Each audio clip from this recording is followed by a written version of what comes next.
Well, they needed a jingle for their stupid little show, so they called up the Jasons and we said, fuck no. Then they called us again and they gave us $20 and we wrote them a song that said, your podcast sucks. Then they gave us more money and they asked us really nice and we finally gave in and we said, alright, I'll write you a song, but it's gonna be a clone of a Screeching Weasel song that we heard a while ago. So we wrote them a jingle and it sounded really rad. It was the best little jingle that their podcast ever had, but the file got corrupted and the email didn't work. Now they're stuck without a jingle singing our brains in. Our brains in, our brains in, our brains in. Our brains in, our brains in, our brains in. Our brains in, our brains in, our brains in. Our brains in, our brains in, our brains in. In a very non-copyright infringing sort of way. Tonight we're talking to Tom of the Ambulance Review. Yep. Longtime friend of mine. All of them, actually. I think I met them for the first time, saw them play back in like 2010, 2011. Yeah, and they were around before that too. So I'll let him in. He's been in the room waiting, so oh, cool. let's do it. What's up? Not much. I was having a heart attack about 10 minutes ago. I was like, how can I figure this out? Because I was so worried that I have a Chromebook from like 2016 and like just about nothing works on it. Yeah. And the phone that I'm using is an iPhone 6. I've been like desperately trying to like hang on to this thing for years without like upgrading. Because I guess like most cell phone companies don't do like free upgrades anymore. So I've been like just trying to keep this thing alive and was like, oh no, I hope it works. So I'm glad it does. Yeah. That's awesome. Yeah. Sweet. Cool. I still have my iPhone 1. I'm keeping it just so I could like bring it to Pawn Stars in 20 years and get like $90 for it or something. Heck yeah. Heck yeah, Yeah. man. Yeah, there's something I like about like the big button on it, you know? Yeah. Like, you know what's funny too? what's Is that? it sounds better than most people's phones nowadays do. Like Yeah. the audio quality is better. Hell yeah. Yeah. I'll mess Yeah, with that's that. weird. I'll You had mess it with right that. at number 6, Apple. Jesus. Yep. Christ. Yeah. You are of the Ambulance Review, and Indeed. you have a new album coming out. You have a show tomorrow, right? Yeah. Yeah. We're Nice. we have the album release show tomorrow. And I don't know how I did this, but when I was like putting stuff through our distributors for like digital stuff a few weeks ago, I somehow accidentally put today, the 22nd, as the release date. So I was surprised when I opened my Spotify earlier and saw a brand new album on there today. I was like, oh shit. So I figured I might as well send the link out to some people. Cool. Yeah, I was listening earlier. It's great. Yeah. It is Cool, great. man. Thank you. Hell yeah. Yeah, I was obviously we've known each other for a minute at this point, Yeah. but I was stoked when I started seeing you popping back up on all the things and talking about, recording new album, filming a new video, Yeah. Yeah. playing Yeah. playing That's shows the- again and all that stuff. I was like, oh fuck yeah. Yeah, man. The album has kind of been in limbo for like seven-ish years. And we started writing for it a long time ago. And then I've just let kind of just like let life get in the way of stuff. Yeah. And I mean, it's difficult to do that when you become, in your 30s and mid 30s and trying to like navigate two other people's like real life schedules and stuff like that. But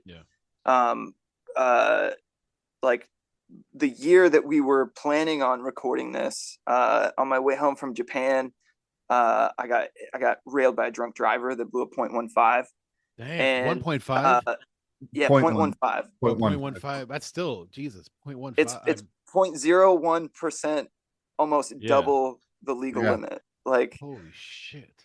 yeah, man. So like, I did not win the like lottery in the sense of like financial stuff, but like I won the lottery of like being alive, and so like that's cool. Fuck yeah.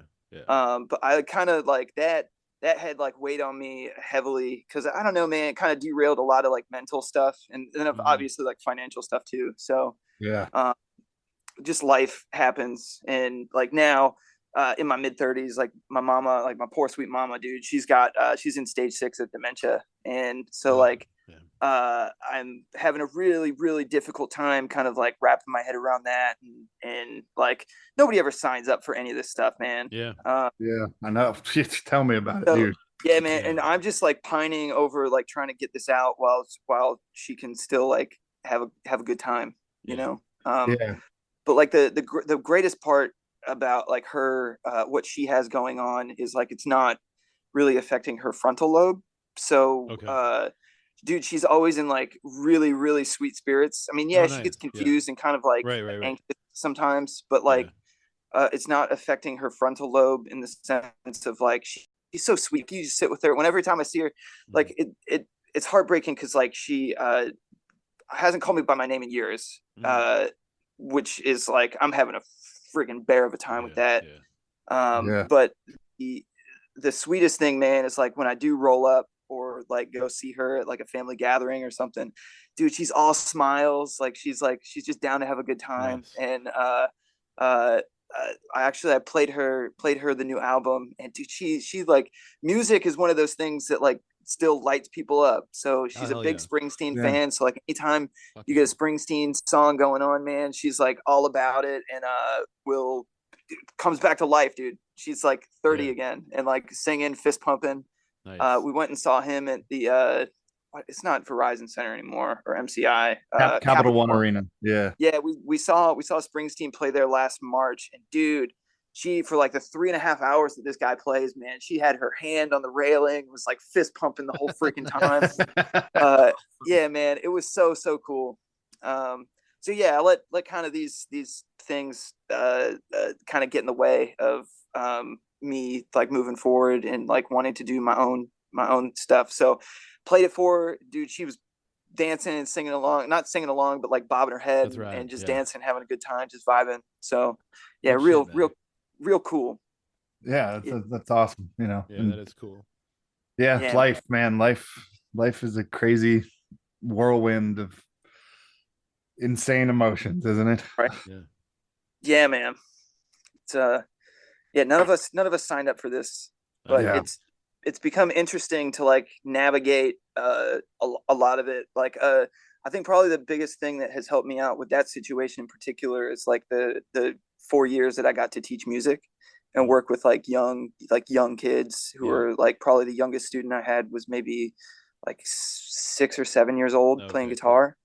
Nice. And like that just kind of hanging out with young people had helped me become a much more patient person, and definitely helped me with a lot of being patient with my mama in particular, because like when things happen, it's like you don't really at first little things that happen, you're like upset and angry. It's like why doesn't she knows I don't like mayo on my sandwiches. Why'd she ask me if I wanted mayo? It's like what is her problem? And then it's like she can't help it. She has Totally.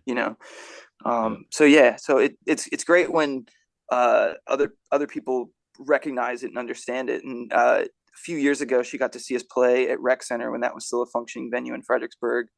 I forget the bill that we played with that night. It's a really great band from out of town, and dude, I feel like such a butthead for not remembering them. But my mom, man, she was like going around and like picking, like cleaning up after everybody, and everybody was just so sweet to her. It was awesome. They were like, she loves doing fist bumps, so she'll like explode on you. And so she was like, when somebody wouldn't explode, she'd go back for a second one to have them do it, and everybody was so graceful to her and so sweet. And that's awesome. It was awesome. So she's actually, I think her and my dad, we've guest listed them for tomorrow night. So I'm pretty excited that they're going to come. I hope she can stay for the whole thing. It's not too like overbearing for her, but we've got her earplugs and she's amped, man. That's right. I'll be there. I'm definitely fist pumping. That's cool. happening. Yeah. Cool. He'd be all about it, man. Patty Yeah. Mac. Yeah. Oh yeah.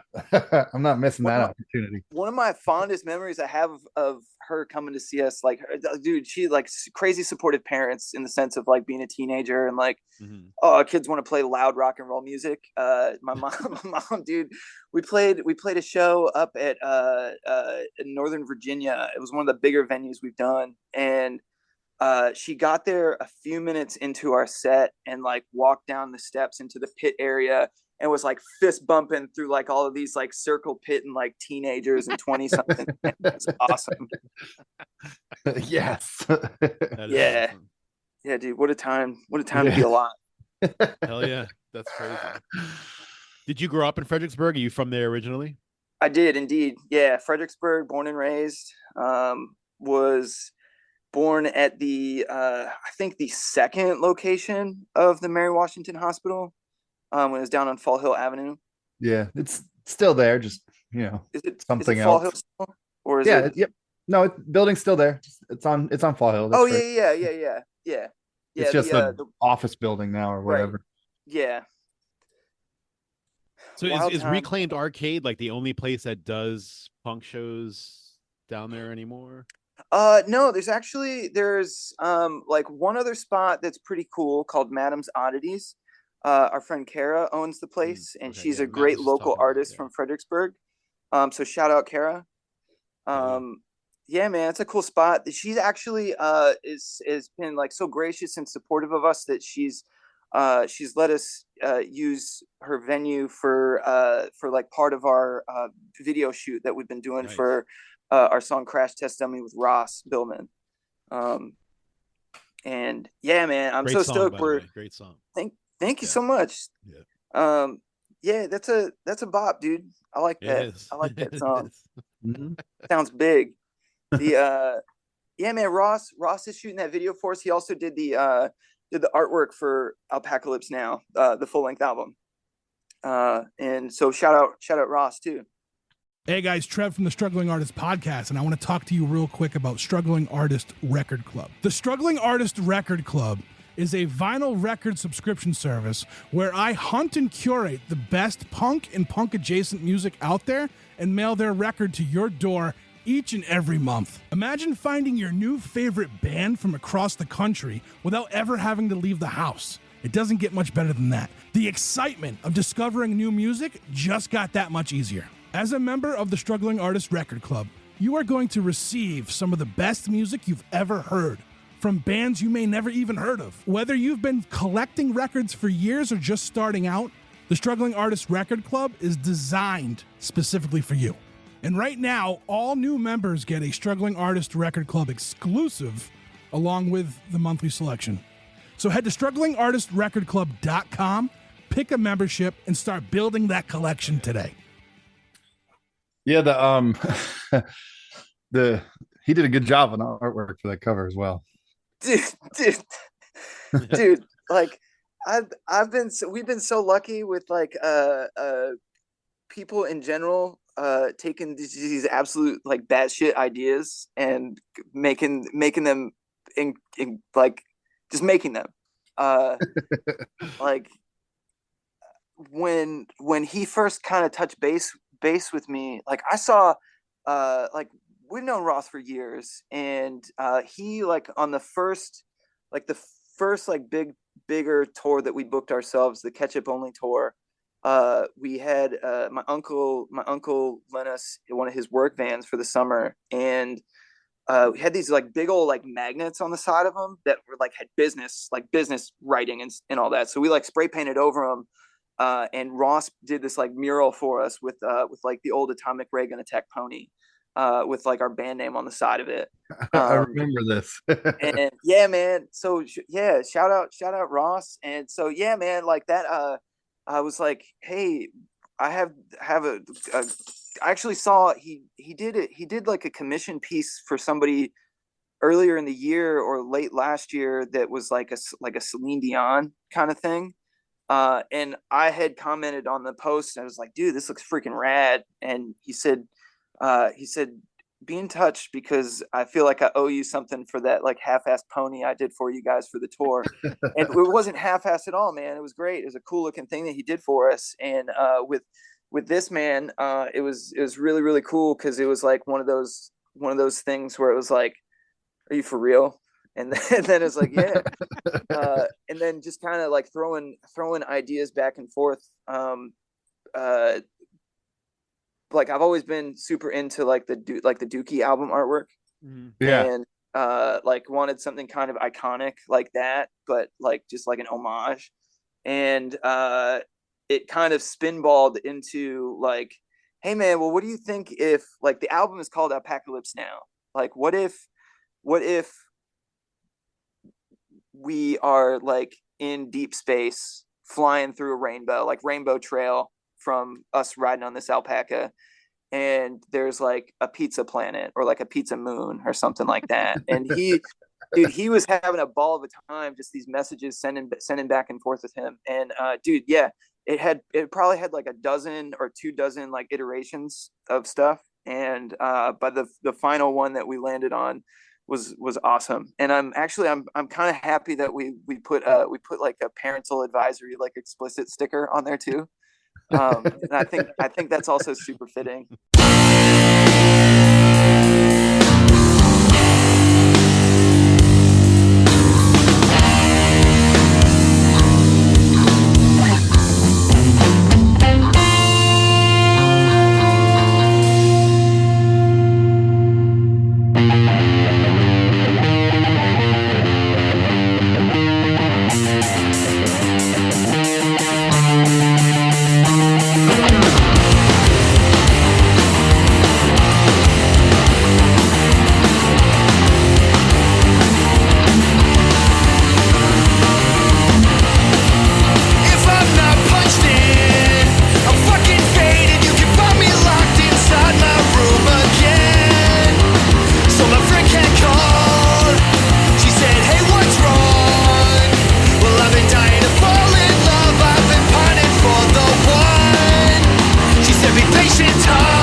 It looks like childish artwork, but not childish artwork. It looks like a grown up did it, but like the idea of it is very a kid would run out and buy for sure. Yeah, I hope so.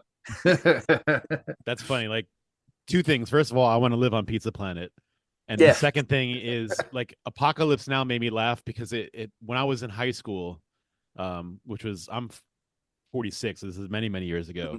I remember I was in biology class. My partner and I, we had to dissect a rat. And I decided to trip on acid that day at school. And so I remember dropping acid and going into biology class, and my partner and I, and he was not on acid. And we were learning these different we were learning different parts of the rat. And there was part or something in the rat called the sarcolemma. And we had to name our rat, and the teacher was coming around and like asking each group what the rat's name was, and everybody was just picking like whatever names, like whatever. And she came to us, and before my partner could say anything, I said our rat's name is Sarcolemma Lips.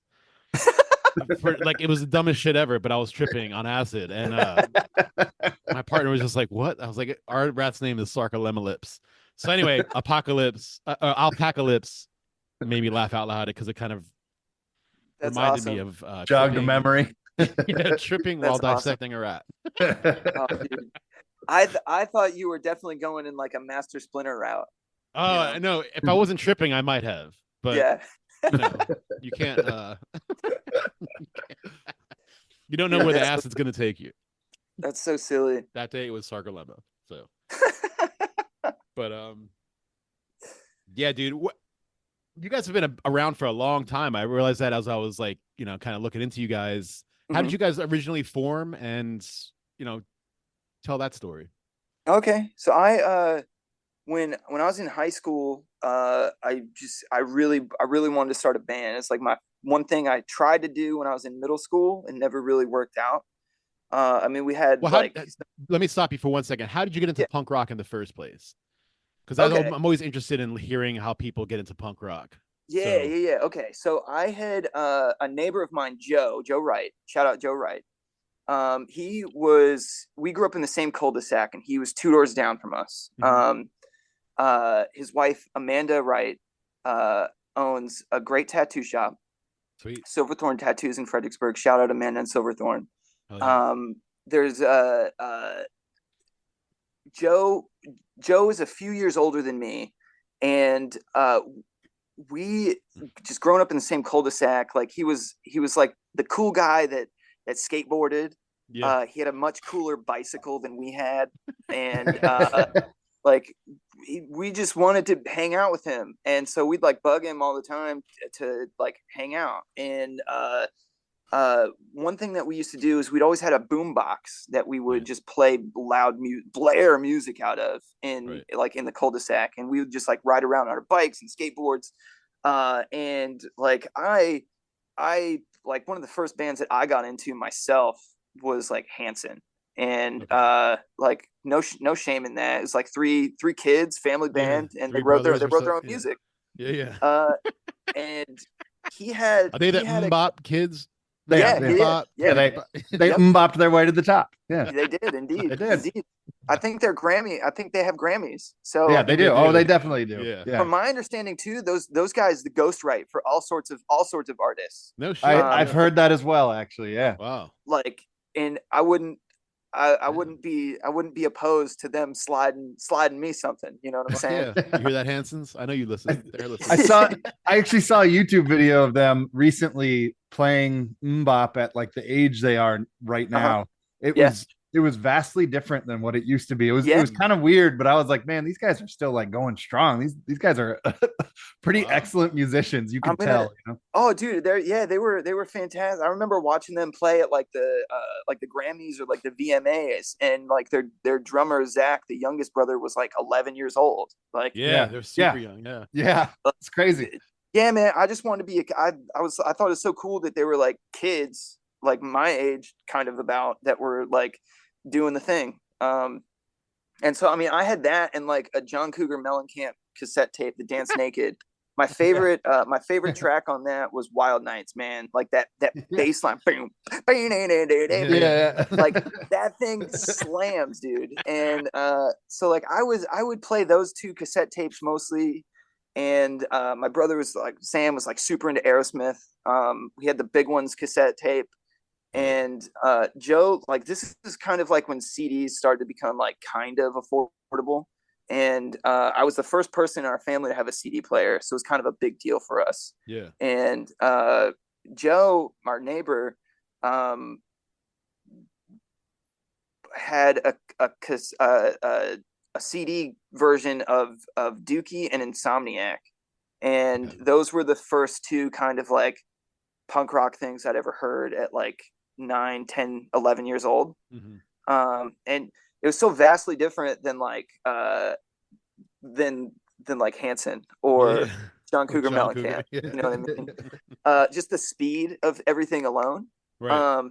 But like the melodic nature of like all of the songs that are on Dookie, and then like hearing Insomniac, where it's like everything is still written kind of in the same vein. It's just heavier, Yeah. or it seems like a much heavier album than Dookie was. Yeah.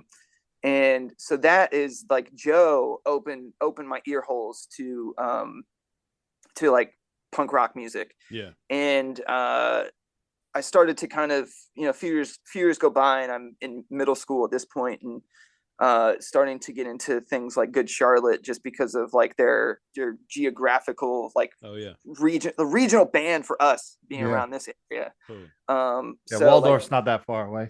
no, man, like that and like Sum 41, like Blink 182, of course, was like popping on the radio at that time too. And so that Joe got me like first person to kind of like turn me on to the genre. So just like early 2000s, late 90s. Yeah, this would have been late 90s. Okay. Probably like this would have been like 97 or 98. Like Nimrod had definitely been out. Yeah. But wasn't. I was like so enthralled with Dookie and Insomniac. Yeah. And then hearing like the slick production of like Good Charlotte and all that. But of course the Tony Hawk Pro Skater soundtrack Oh yeah. would get into things like the Suicide Machines. Yeah. And like just the even faster, but also just as poppy. Hell yeah. Like that style stuff. And I met a friend of mine named Conrad. Shout out Conrad Eden. He moved here from Southern California my freshman year of high school. This would have been like 2002. Nice. Yeah, 2002. And he slid me like he and I used to like trade CDs back then. Yeah. He lived on the other side of the neighborhood, so he rode a different bus, but every now and then he would get onto my bus at the end of the at the end of the day and just ride to my house. And like coming home, like it was awesome because my mom always used to have like cookies and milk and stuff for us, and like fruit snacks and all that. And so he always had a good time coming over. And I would have gone to your house every day too. Hell yeah. Oh yeah, man, a little way home. But he kind of turned me on to like, dude, we would just make mixed CDs for each other all the time. And I'd like, I don't know, things, man, like Anti-Flag and like the Alkaline Trio, like B-sides and stuff like that is what he would put onto that kind of thing for me. And RX Bandits. So some of it was a little bit of ska influence, but most of it was just like punk music. And so those two I think categorically were like my biggest influences of getting into like punk rock and the genre itself. But once I started playing music, Eric Klein, he played in probably most popularly in Atomic Reagan Attack locally in Fredericksburg, but also had played in Kamikaze Escape Plan prior to that. And just a big ska head, big punk rock guy. And I can attribute to getting me into bands like Captain Everything, who was just like the fastest, poppiest pop punk I've ever heard in my whole life. So shout out Eric Klein too. So yeah, cool. So those three guys are probably the what got me as deep into punk rock music as I can think of. Hell yeah. I love that the first time ever that Hanson or John Cougar Mellencamp is mentioned on this podcast. Yeah. I love it. I love it. But definitely the first time Hanson has ever been mentioned. Yeah, totally. Period. Yeah, man. Yeah. So okay, so now you're into punk rock. So when do you start, like what happens between then and starting the band, and how does the band form? Okay, so I'm like teaching myself basically how to play songs off of Dookie on my electric guitar, but I don't know how to read tablature yet. And so I'm literally playing like Green Day songs off of Dookie with like full chords, like first position chord, not even bar chords, like first position, like C's and G majors and E's and stuff like that. And a friend of a kid that I knew in middle school was like, "That's not how you play it." I was like, "I don't know what you're talking about. This is what I found on the internet." And then I ended up teaching myself how to read tablature. And so was like, I wanted to learn that Papa Roach riff so bad from Last Resort. Hell yeah. I wanted to learn that so bad. So I was like all over the internet scouring it so I could learn that riff. They were catchy as hell, that band. Oh was my so God, dude. catchy. Yeah. Mikey Golis, the drummer of GTI and Trash Rocket Man, Yeah. he and I, we still, that album cover to cover, it's so good. Yeah. No skips, man. But yeah, so I was teaching myself how to read tablature, and so I kind of learned like Dookie cover to cover, and then started writing my own songs with Conrad, freshman year of high school, and with like the goal of like wanting to play like the talent show the following year, because we'd seen some other bands do it, and we're just trying to like figure out how everybody else did stuff, and befriended a few people like Craig Graziano, who was the keyboard player for Trash Rocket. He's a few years older than me. Cool. We went to the same high school, Chancellor, and I was wearing a Ramones t-shirt one day, and he came up in the hallway and was like, I think you'd like this. And it was honestly, I forget who played at this concert, but it was at like the Salem Fields church, like community center. And so we went, there was like $5. We just went. Conrad's mom took us. I had to like beg my mom to go, and she was like, yeah, I think that'd be fine. So we spent $5 to get in, and dude, it was one of the coolest things to see, like, holy shit, this happens locally. Like, it's not just something you see on TV or like on a VHS tape that you put in. It's like, dang, man, that's pretty cool. Was that your first show? That was your first show, like your first punk show? Yeah, that probably would have been the first time I'd been to something that was like, that was not like chaperoned by like my mom or dad or like a friend's parent, really. Trying to think, I had probably been to like my dad, I forget what year this would have been. Like my dad took me to go see like Good Charlotte played. It was like an NFL like opening night thing where like Aerosmith played and Mary J. Blige and Good Charlotte. Good Charlotte? Really? Yeah, they all played, man. So my dad, we like drove up to Springfield, hopped on the metro, and like went and saw this like weird performance on the mall up there. I forget what that would probably have been like 2003 or so, maybe. So yeah, right around that same time period that probably would have been my first local punk show that I'd been to. I don't know, like how Good Charlotte must have sold their soul to the devil. I don't know. I have no look, because they're from 20 minutes south of me. I'm in Maryland too, and I remember when I was growing up in the punk scene, they would open for like my friends' bands. And then all of a sudden they were like Good Charlotte, and all of a sudden the dude's marrying fucking what's her name, the actress. Yeah, I'm like, what is happening right now? Like, this Nicole is the Richie. craziest shit ever. Yeah. They definitely sold their souls to the devil, but dude, but I would too for that. What's funny is like I have a friend of mine who knew them like back then too, and who's like just like 2 years older than me, and he's told me some really interesting like stories about them, and like wild times.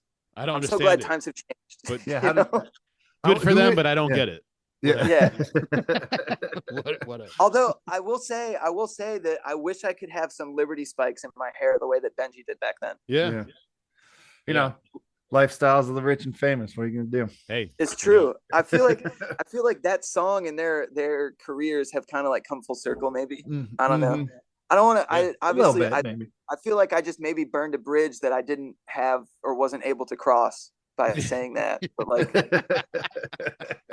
I don't know. I wouldn't mind some Good Charlotte money, or I wouldn't mind like, I don't know, them putting us over. You know, or bands don't get that kind of money anymore. We're coming home to Cameron Diaz. Like, right. Yeah, right. I'm pretty sure Against Me was the last punk rock band to get that record deal that bands used to get in like the 90s and the early 2000s, and had no like owed no money back or whatever. I think because of the way they did it, I think the major music industry said, all right, we're not doing this with punk rock bands anymore. If I die and go to hell, the first thing I'm asking, I'm just going right up to Satan and I'm like, what did you offer Good Charlotte? I need to know. I gotta know. I have to know, and then I'll do whatever you want for eternity. That's fine. Yeah. Dude, it's funny because I was really a big fan of I used to get like Transworld skateboarding magazine and stuff like that, and they would run ads for like punk bands all the time in like the back of that. And I saw this one ad back then. This would have been like 2001 or 2002. I saw these like all these tattooed guys, and I like had to go get the CD. It was called Destination Unknown by a band called Mest. And yeah, it had that song Cadillac and Fucked Up Kid on it. Yeah. And dude, I loved that band back then. I like them because I'm a Mets fan, and they had the Mets logo but reversed. Yes. Yeah, man. Yeah. And they actually, I got a big pop one day because I got a follow on Twitter and then on Instagram, and it's their band, but they're definitely not as like, they're not at the level that they used to be at for a number of reasons. But they were on Maverick Records, the like Madonna's imprint. No shit. Wow. And John Feldman did like all their stuff back then, which, like you could, like if you listen to their albums, the production is slick. It's really, really slick. I think the one time I saw them live, they were playing with Slick Shoes. Yeah, that sounds about right. I think that's what in Baltimore. I think I saw Slick Shoes at the Sidebar, and I think Mest opened up for them. I think this is like mid '90s, maybe. Yeah, I think that's when I saw them, but I don't know. Since you had mentioned the Suicide Machines earlier, that's how I found them. The same way you were just talking about, like you're seeing all the tattoo guys in the magazine. I had gone to a CD store, whatever year that album came out. I think it was like 95 or 96. Yeah. I was in high school, and I'd gone to a CD store looking. Yeah, exactly. Looking for a specific album that wasn't there, and I couldn't find it. And I was like, I'm not leaving this fucking store without a record in my hand. Yeah. And I was just looking through shit, and I'd come across this record with this dude on the cover, with a fucking wallet chain, and the cover, he's like jumping up in the air, and I was like, huh, this looks fucking cool. And I said, fuck it, I'm gonna buy this. And we stuck it in the car on the way home, and like everybody in the car was like, holy shit, this is fucking rad. Yeah. Right? Yep. Dude, that's another no skip for me album. Yeah. No, you don't skip any song on that record. No, dude. What's your favorite track on that? Fucking Islands, probably. Okay. It's a good one. Yeah. I've always loved that song. Or like Break the Glass is another one I've always loved. Yeah. Dude, I loved my favorite was Hey. Oh yeah. Like the intro that it had. Yeah. And like the horns come in. Yeah, man. Heavy ass intro, and then it gets all fucking lighthearted. Yeah. That is a good one. Yeah, and it's like 1,000 miles per hour after that. Yep. Yeah. That's Derek Grant. Yeah. And he was a teenager when that came out. I actually saw them live while he was still in the band. Yeah. Yeah, cool. It was at the 97 Warped Tour. Yeah. Dude, okay. So I Suicide Machines were on my bucket list to go see live, right? And one of the first Warped Tours that I went to was 2003. And that was like one of the last years that I had like a really, really good time at Warped Tour.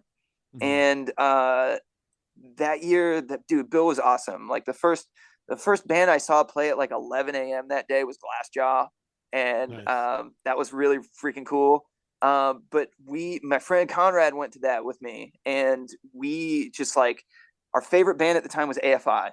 And it was, dude, this would have been like a month or two, or just recently.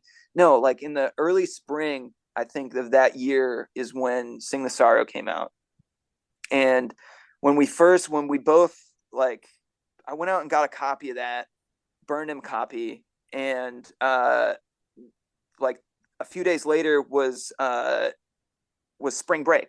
So I was going down to Florida with my family for the week because my sister was playing in like the marching band for school. and they had a performance at like Disney down there. So Nice.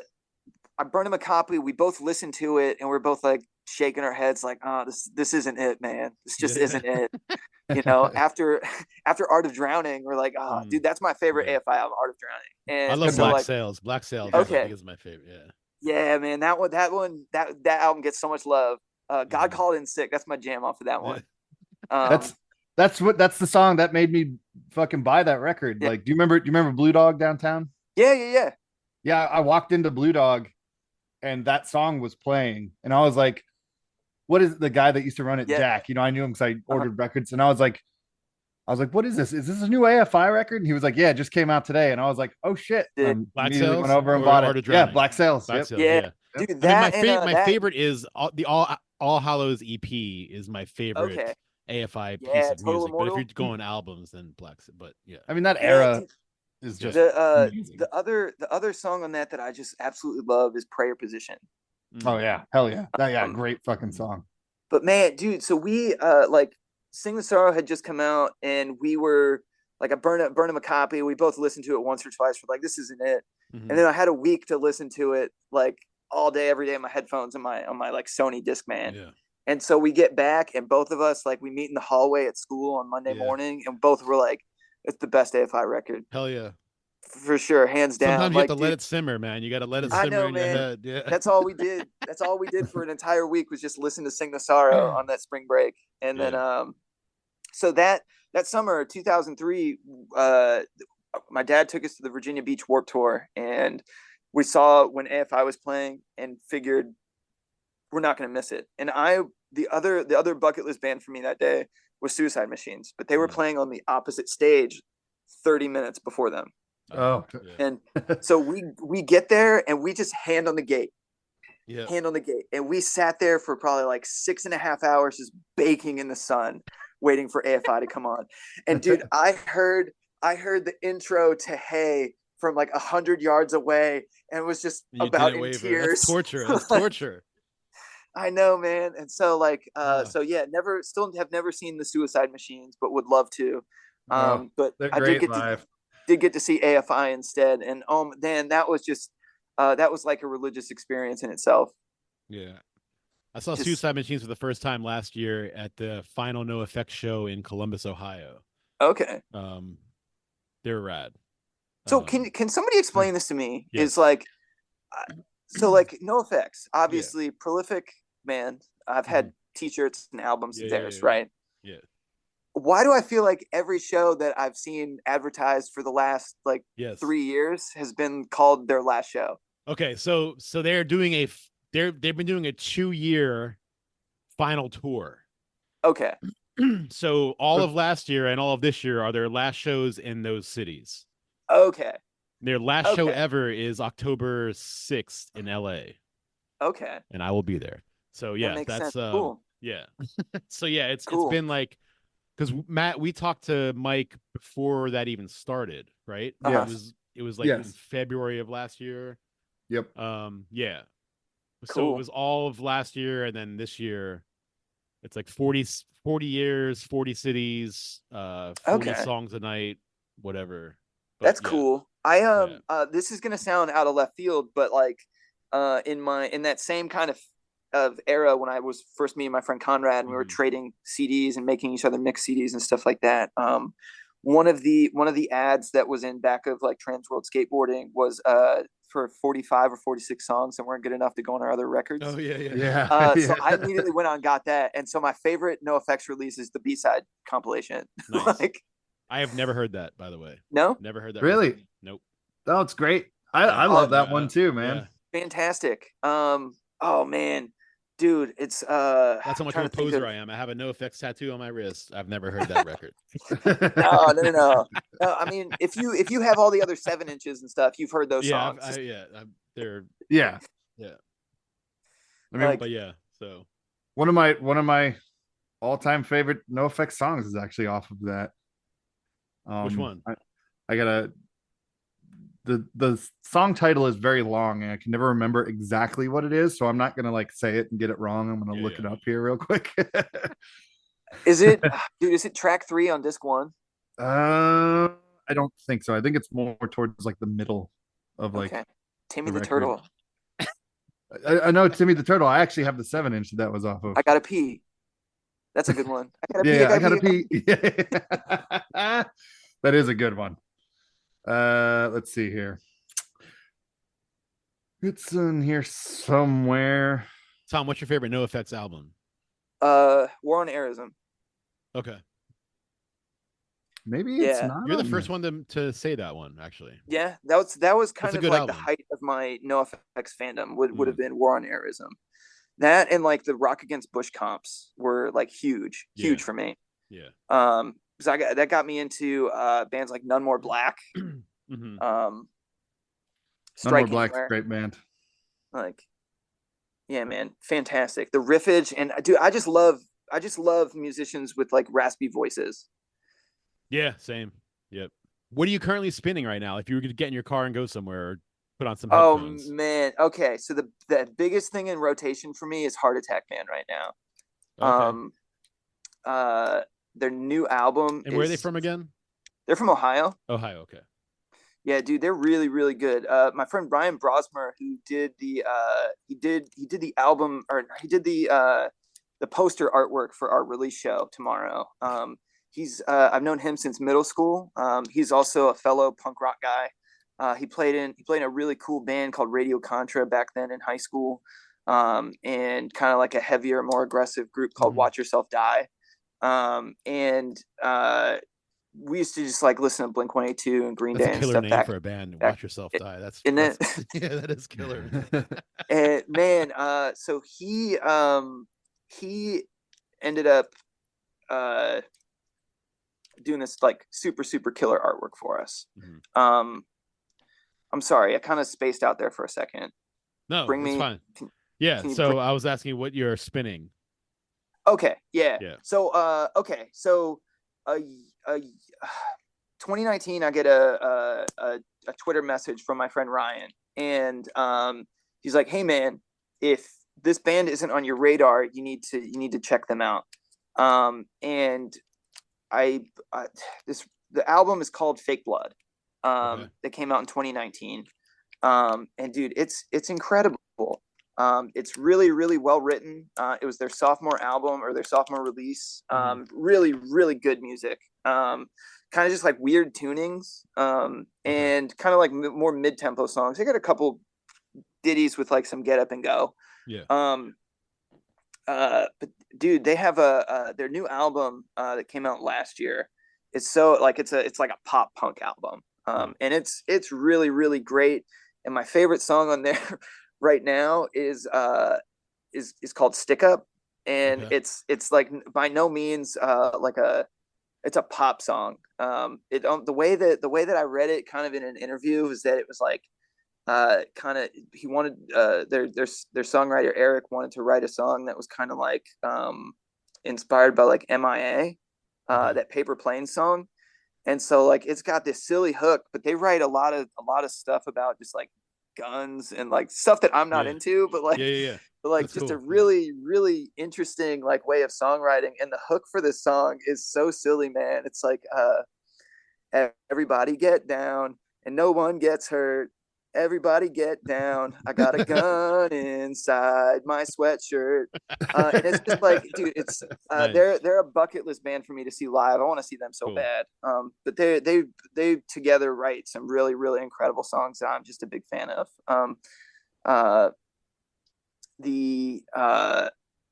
Yeah, man, their new album is so good.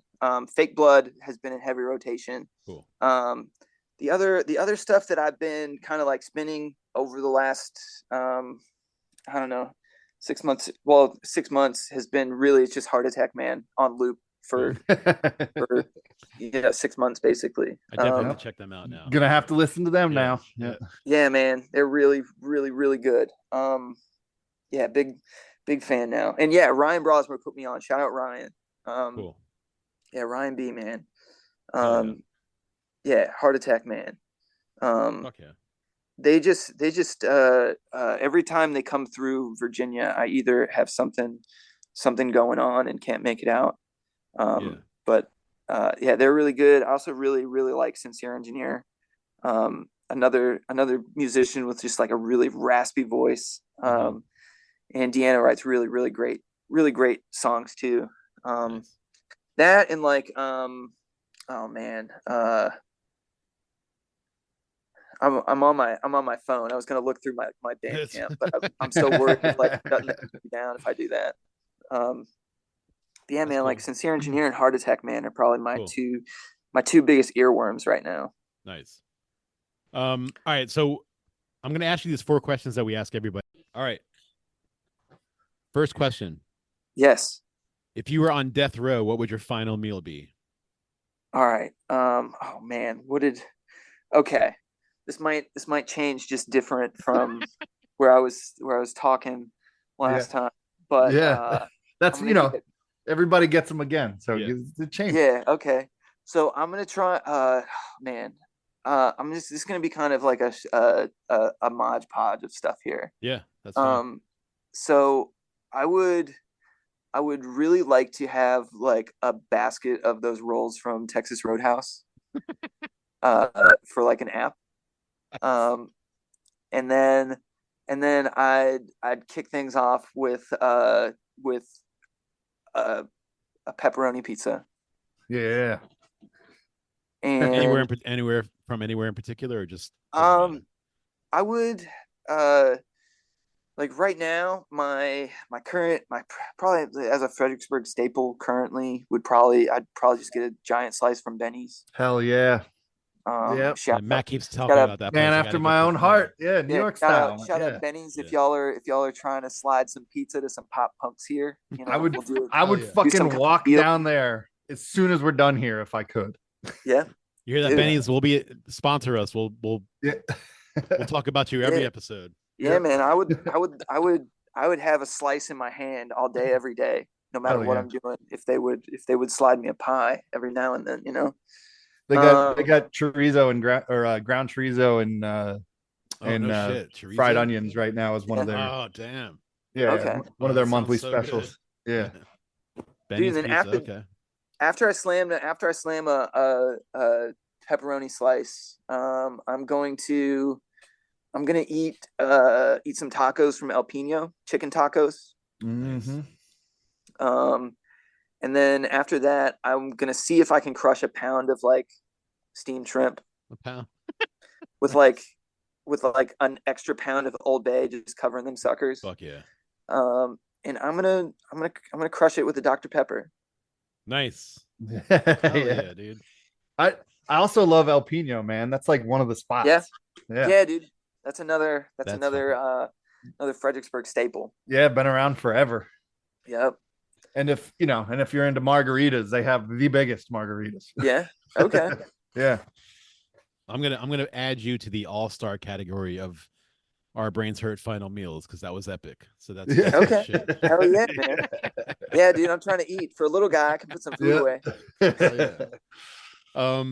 Second question: what is your favorite cereal?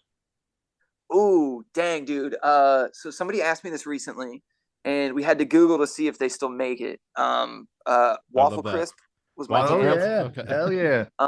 But like my everyday go-to is Frosted Flakes. Okay.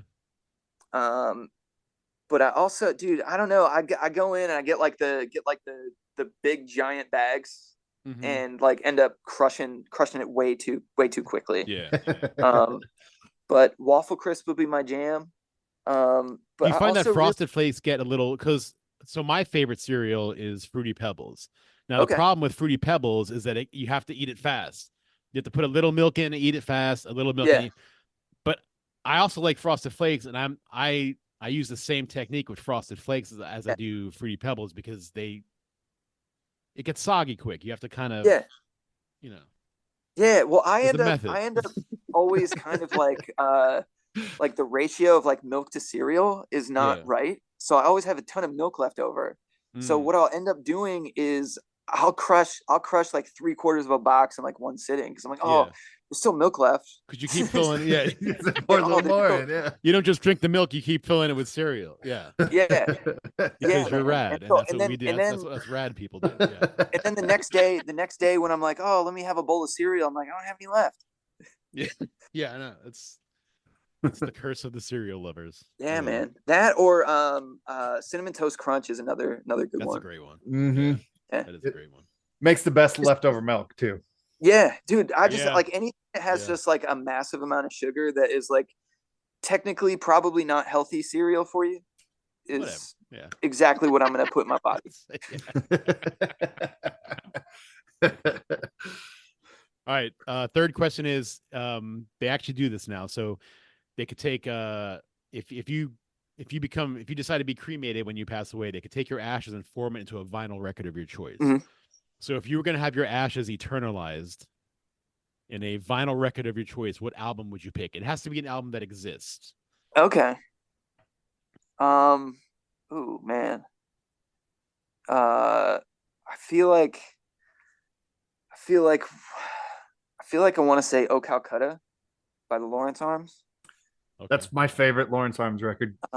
But I think also, we've talked about this before, though. Yeah, dude, that for me is like another no skip album. It's just like a perfect album front to back. It's either that or another Brendan Kelly affiliated the Falcon Unicornography. Oh, that's a good one too. Yeah, I think this time I'm going to go with Unicornography That's a good one. That's a real by good the Falcon. Yeah, man. So not Hanson. No, dude, that actually that has never been pressed on vinyl. Oh, really? Wow. I guess yeah, because that was right after. Yeah, that was That a time after where the vinyl died, and then before Yeah, it they came weren't back. doing vinyl. Yeah. Well, they have there's plenty of like jukebox singles that they have. But they've never released Middle of Nowhere on vinyl before. Wow. Or at least to my knowledge. I have a friend of mine who swears up and down, but if you go look on Discogs, it's never been pressed on vinyl. Wow. But I do own a copy of their Christmas album, Snowed In, on green. I think that was the first pressing. And so that's been pressed by Mercury, and I think under like their own like personal imprint or something like that. But Hanson, nut up and give me Middle of Nowhere on vinyl, please. I do know that they have 7-inches because one time in the late 90s at Waffle House, my friend and I played the MMMBop 7-inch like 28 times in a row. Dude, I would have murdered you. My man. After about 14 times, the people sitting next to us were like, some asshole played MMMBop like 14 times in a row. And me and my friend just like giggling. We're like, there's another 14 coming. You're welcome. Yeah. Dude, that's awesome. Yeah, Unicornography. I'm going this one. Cool.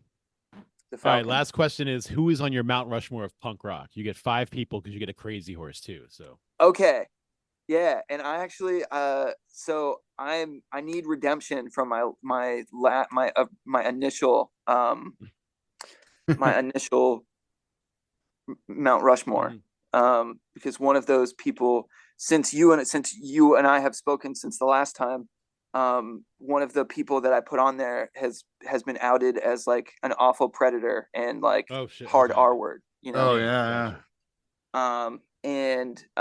So the other OG3 are still there, man. Billy Joe Armstrong. Hell yeah. Matt Skiba, yeah. Mm-hmm. Brendan Kelly. Cool. I think that I'm going to I think my substitute for Evil Dude is Lord Jane Grace. Cool. Oh, nice. Like I'm probably in the maybe like against me minority that like I just love new wave. I think that album rocks. Mm-hmm. I love that album too. It's so slick, man. I love that album. It's so good. Yeah. That's a no skipper for me. But same. I don't understand why some old school Against Me fans don't like that album. I think because so of production. Good. It's so slick. Like I think good. People just dude, yeah, the incredible songwriting. Is it their latest one? Real. No, it's not the latest one. No, that was their first one after they got signed by a major label. So that was like 2008, 2009. Yeah, it would have been 2008, 2007, maybe even. Yeah. No, I love that fucking record, man. Like, Yeah, man. Thrash Unreal is such a good song. oh my New Way, God. all of them. Even the one where he does the duet with the, I can't remember if it's Tegan or Sarah. I love. It's like the slowest song on the record, but it's so good. Yeah. I think what is it?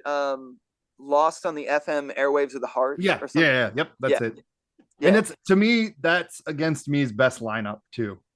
Yeah. And I think I think that was the last album that Warren played on. it was. But like all the stuff with Warren is like my favorite stuff. I don't like hate on any of the other stuff. Like I pretty much love all their things, but the lineup with Warren and shit, I can't remember the bassist's name, who's back in the band now. But Adam? No. James. No, James is the other guitarist. Okay. I can't think of his name for some reason, but whatever. That's the best lineup. It's the lineup I've seen live the most. Like, so good. So good. And I think, dude, I think my fifth is gonna have to be Davey Havoc. Sweet. Good Davey choice. Havoc as my wild horse. What a wild guy. He is, yeah. Yeah. I still remember the first time I saw AFI, actually. 1996, 1997. Okay. It was at Never seen them. Never seen them. it was at the old Twisters in Richmond, which Okay. became many other things over the years. Yeah. But it was sold out, and we watched from the back door. Like the manager of the spot opened the back door so like us kids who got there late could watch from the back door, because the place was small, so you could see everything just fine. But it was that show. There was a fourth band that I can't remember that was an opener, but whoever opened, and then it was Boy Sets Fire, then AFI, then Good Riddance. Yeah. Oh, dude, that's a solid bill, man. In 1997 of all times too. So like, that's a solid bill. It was awesome. Yeah, that was before Black Sails was out. I think. Go ahead. Would you say that that's like the best lineup on a bill that you've seen live? Or no, that was a good one back in the day, that for sure. Like, definitely a good one. But no, there's been better. I would just have to. Best lineup on a bill. That's a great question. Yeah. What do you have a best lineup? Ooh, man. Because I've got one. What about you? You have one ready to go? Yeah, man. Yeah. Let's hear it. So best touring bill I've ever seen was the Gaslight Anthem opening. This was like right when the 59 sound came out. They played an in-store performance at Park Ave CDs a few blocks from my apartment in Orlando earlier in the day around like lunchtime. They were super, super nice. And asked just kind of like in passing, like, what did anybody want to hear later when they played like a loud rock show. In 1930 is my favorite song of theirs. So they ended up playing that for me. And that was super, super cool. So Gaslight Anthem opening. Second band was Thrice. Nice. I love Thrice. Nice. Yeah. Dude, it was Artist in the Ambulance is one of my favorite songs of all time. Like, yeah, okay. So like they are one of the heaviest bands I've ever seen live. And maybe not so much now, but like just like the low end and the venue that I saw them in, it was just like everything rattled, man. Yeah. And it was one of the most heaviest things I've been a part of. So the Gaslight Anthem, Thrice, Alkaline Trio. And this was when Agony and Irony had just dropped. So they were kind of like, it was their first and only like major label kind of like release. Excellent performance. And then Rise Against as the headliner. Oh, nice. Yeah. Damn, that's a great show. Yeah. Dude, I still think about that all the time. The one show that comes to mind for me, and I think Matt was also at this show before we knew each other, was Strung Out, All, and Pennywise. Yeah, okay. It was. At Capitol Ballroom in DC. That was it was actually that was actually one of the things that popped in my head, because that was actually a 2-night show. Right. And I went to that night, but it was who played the other night? The second night was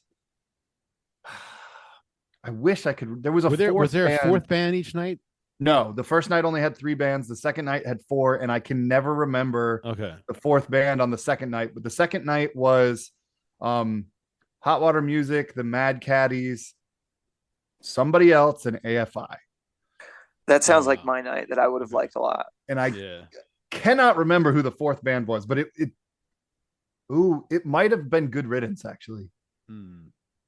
It very well might have been Good Riddance. I'll be seeing them Sick. in October Yeah. at the Final No Effects I've weekend, whatever. I've been to so many shows in my life that it's hard, because I've been to That's so a- many fucking good, like really, really good ones, that Yeah. it's hard to like nail one down where I'm like, this was the best lineup, because there's I know that's a like one of the ones that thanks for stands that out. question, because that's a great question to ask everybody. Yeah, one of the ones that stands out in my head. Yeah. There's only 2 bands. It was Yeah. at Peabody's in Virginia Beach. If either of you guys have been there, Mm-mm. and so there's like at least there used to be. I don't know if there still is, but there was a railing on the stage, and like I was right up against the railing. It was just 2 bands. It was the Suicide Machines played first, and then Avail played second. And this is in 1999, and I was like right up against the railing for both bands, and both bands played for 45 minutes, Damn. and that's Hell it. yeah. It was fucking incredible. Like Wow. all Awesome. I remember is the singer from Suicide Machines, because Peabody's has this low ceiling and there's like steel trusses, like rafters. Mhm. And I just Uh-huh. remember him like jumping up and grabbing them and flipping himself upside down. Yeah. And he was hanging by his fucking like his knees, Oh my by his God. legs, singing upside down for like yeah. That was an incredible show. That's awesome, Yeah. dude. I can dig that. See, this question, I'm gonna wake up tonight in the middle of the night and be like, oh no, it was this show. But like, Yeah. but right Yep. now I'm thinking of that Capitol Ballroom show with Strung Out All and Pennywise. But that was yeah. I have a feeling there's another one that I'm just not. It's not coming to me right now. But I drank Heineken's with Fletcher backstage. that's that right. night. Yeah, I can't imagine how many people have like a similar story. Yeah. Yeah. hearing, I've heard stories about how much those guys like to party. Yeah. Yeah. I wasn't even 21. I was like, like 20. Oh man, dude. Which reminds me is what's funny is like one of the songs that I like most of the songs that are on this new album of ours, Alpacalypse Now, are like really fast, poppy, catchy songs. But I was like doing some like listening, and was like, there's an ungodly amount of references to like smoking weed in all of these songs. Yes. And I so like last week is like 6 months for me being like a sober person. So I stopped drinking in cool. 2017, Nice. and I stopped smoking weed 6 months ago. And dude, I'll tell you, man, like I feel like don't get me wrong, like it still smells great. But I also kind of feel like whatever comes next for me in life, as like how we started the pod today, I feel like whatever comes next for me in life, I need to be a little bit more clear-headed Yeah. to like really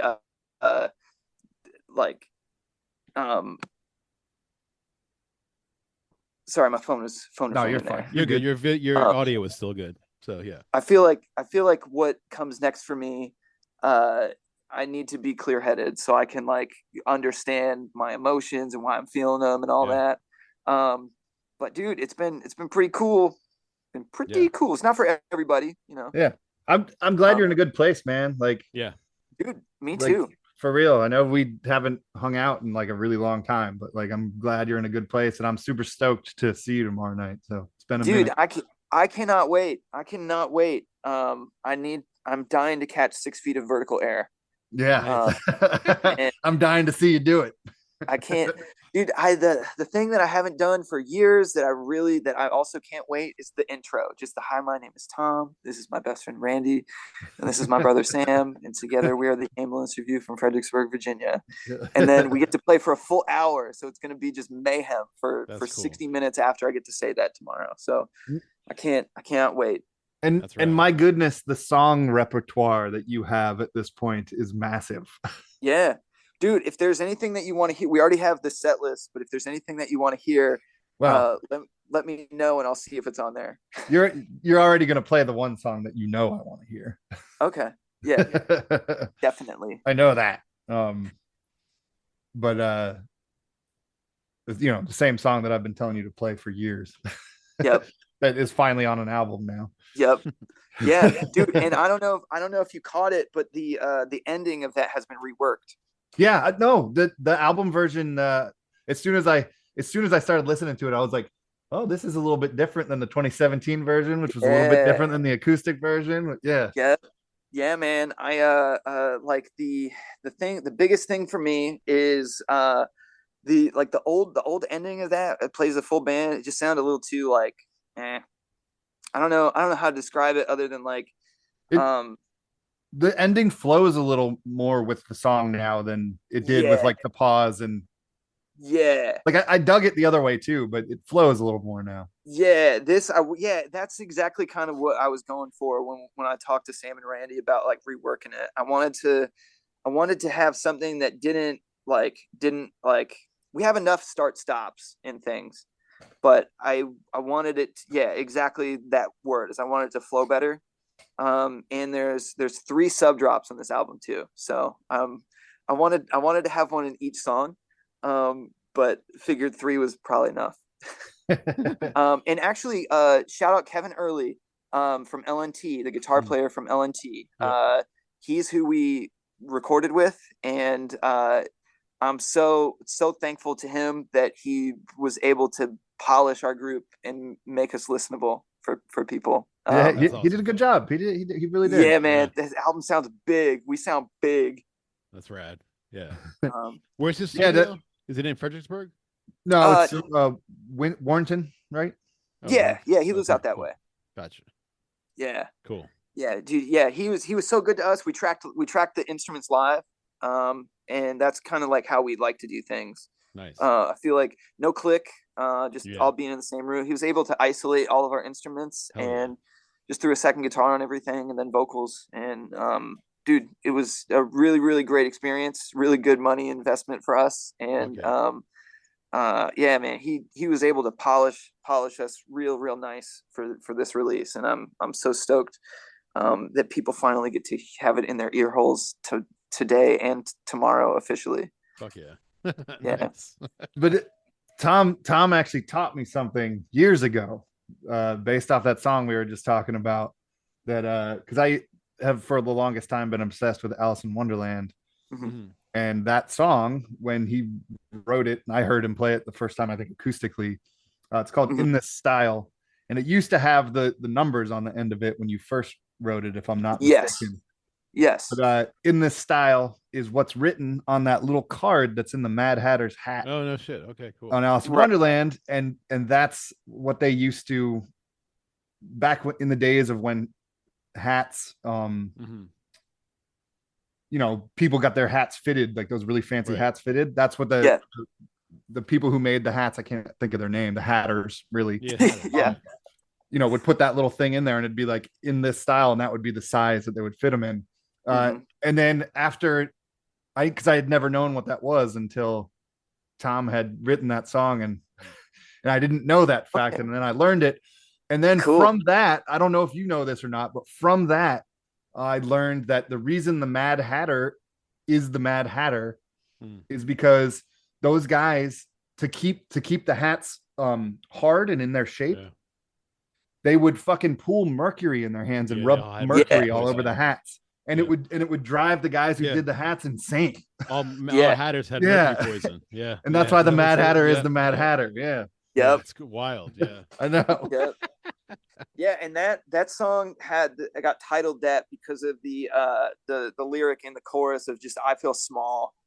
I don't know. Like I don't talk a lot about like what songs are, and that song seems pretty straightforward. It's like, oh, somebody having a quarter life crisis, because the opening line is, "What the fuck am I doing with my life today? I turned 25." Yeah. And like the just the lyric of like I've a lot of people, you just feel like what is going on? Life is passing by, you know, and you think about, and even in retrospect, it's like 11, 12 years later from me. And it's like, what were you doing? What were you doing then to be so upset about, you know, like, oh, my life was over. And it's like, no, man, I'm 36 now. And like, things are freaking awesome. Yeah. You know, it's all like light. I don't know, man. I kind of enjoy aging in the sense of like, things are much cooler now with gained knowledge and perspective and, just like more life seasoning and like just so that song got titled that because of the lyric of the chorus of I feel small down here by the rabbit hole. Awesome. Because I feel like a lot of young people feel like that. It's like, I don't know, punk rock too. Right. Like, I feel so alone and nobody gets me. And it's like, no, man, that's not necessarily the case, you know?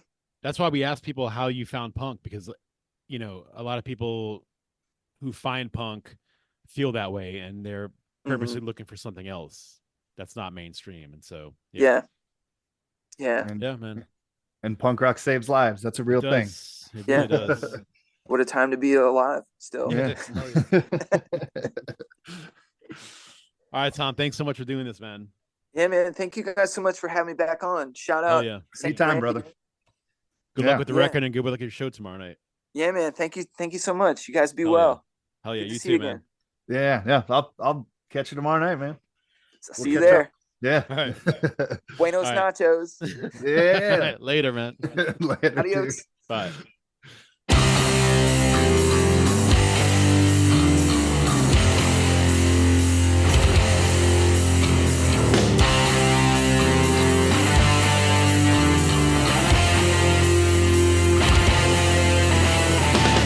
Press your lips to mine. I'd like to breathe you in. I'll take this shotgun to the head and hold it in. Till my eyes are red and my lungs are tired and on fire. I'm so happy I might die. So I'll inhale as you exhale into my lungs. And I'll inhale as you exhale into my lungs.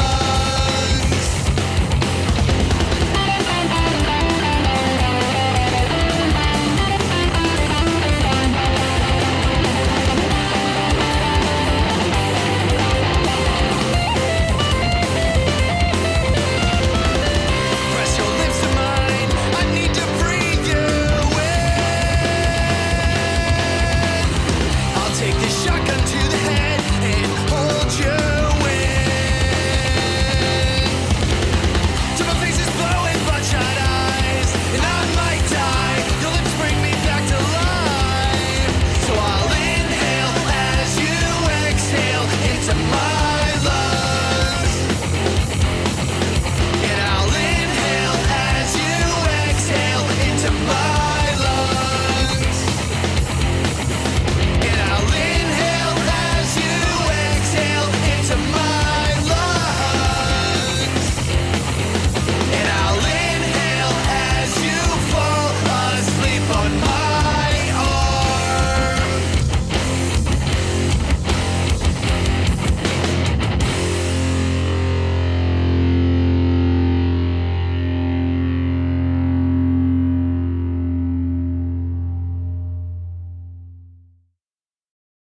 How do I do this shit? I can still hear you. So what do I have to press? Close.